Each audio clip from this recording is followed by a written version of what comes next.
Here comes a trailer truck out on the open highway, miles from the nearest town. Let's say it's important for someone to get in touch with the drivers of this outfit. How can it be done? Watch.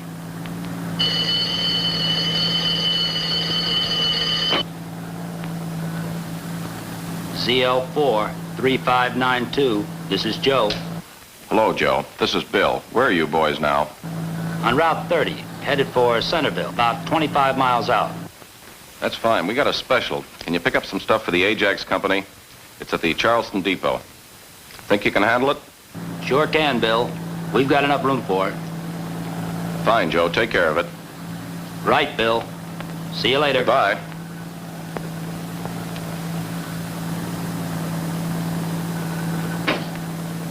Better make a right turn onto 117. The boss wants us to make a pickup at the Charleston Depot. All right. There you have it, a practical example of modern communication.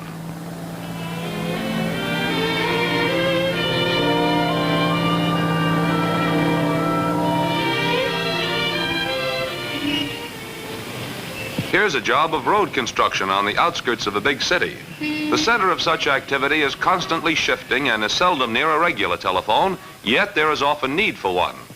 Okay, I'll call George.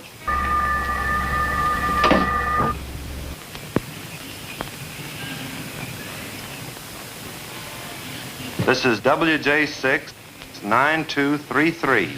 Give me Adams 2 6635.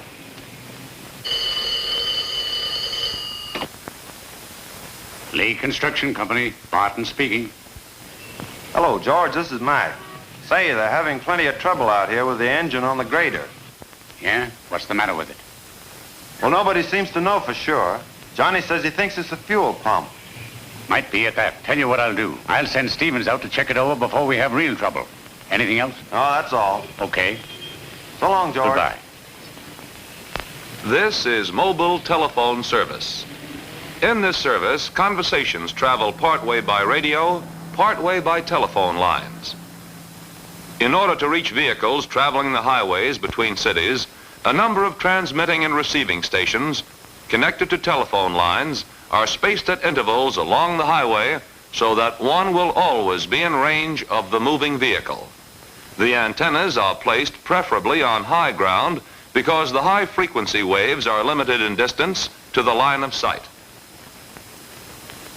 To understand how mobile telephone service works, let's go back and see how it was used to pick up that load at Charleston.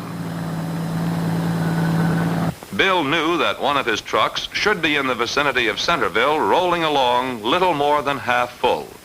If he could get in touch with the truck, he would be okay. This seemingly unusual assignment was simpler than you might think. All Bill had to do was to call the truck on the mobile telephone service with which all his transports were equipped. Using his regular business telephone, he dialed long distance. Long distance.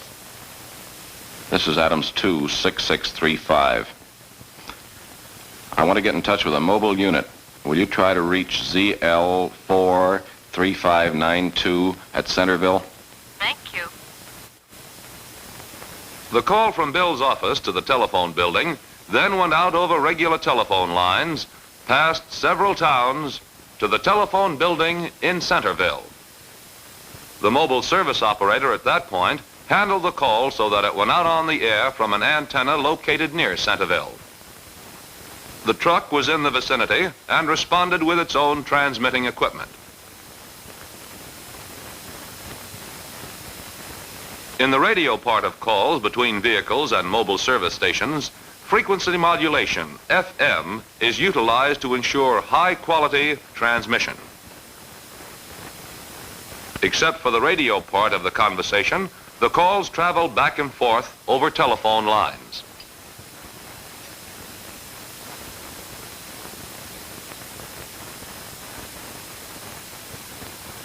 Another type of mobile telephone service was used when our friend Mac called from his mobile telephone.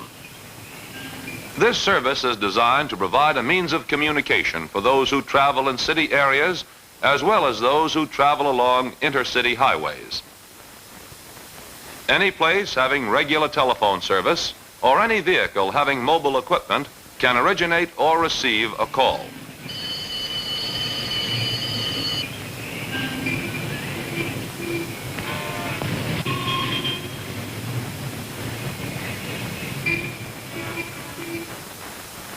In the case of a call from a vehicle, it is transmitted from the car to the nearest of the several station receiving antennas. These are connected by telephone lines to the base station. By having several receiving antennas, it is ensured that the reception from mobile units having relatively low-powered transmitters and antennas close to the ground will not be blocked by high buildings. After the call reaches the receiving station antenna, it is handled like a regular telephone call. The return message, that is the base station end of the call, goes out over a telephone line to a transmitter which is powerful enough to cover the entire city from a single, high, centrally located antenna.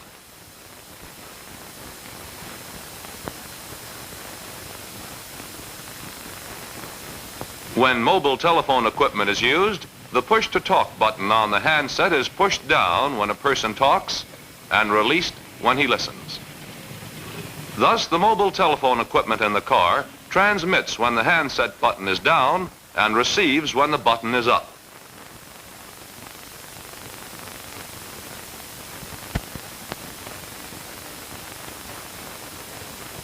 Now let's see the equipment that makes mobile telephone service work.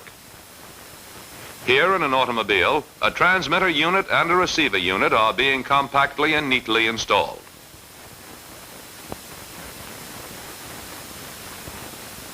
Sometimes a larger battery and generator are needed for additional power. The flexible antenna is mounted on top of the vehicle, or in the case of trucks, on the side toward the rear.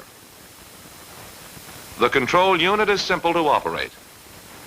A signal lamp on the right of the unit will remain lighted when the apparatus is switched on and ready for service. The operator calls by ringing a bell. At the same time, a signal lamp on the left of the unit lights up. Removal of the receiver switches off the call light and the bell. Let's watch this action again.